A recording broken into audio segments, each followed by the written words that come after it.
Дина Саева, зодаи Тоҷикистон ва аз чеҳраҳои шинохтаи TikTok дар Русия ба сегонаи гаронарзиштарин блогерҳо дар ин кишвар дохил шуд, хабар додааст РБК Уфа. Бар асоси ин гузориш, ребхони моҷароҷӯй аз Уфа Моргенштерн гаронарзиштарин блогери Русия эътироф шудааст. Теъдоди ҳамвандони ӯ дар Инстаграм баробар ба 7,6 миллион нафар буда, арзиши як матлаби таблиғотӣ дар саҳифааш ҳудуди 2 миллион рубл аст.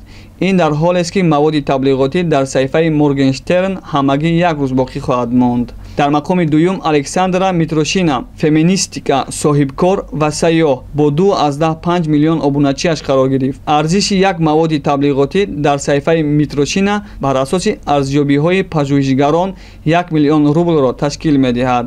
сегонаи гаронарзиштарин блогерҳои Русия бо Дина Саева ҷамъбаст мешавад, ки феълан ҳудуди 7,5 миллион обуначӣ дошта, маводи таблиғотӣ дар Инстаграмро ба ивази 60,000 рубл нашр мекунад.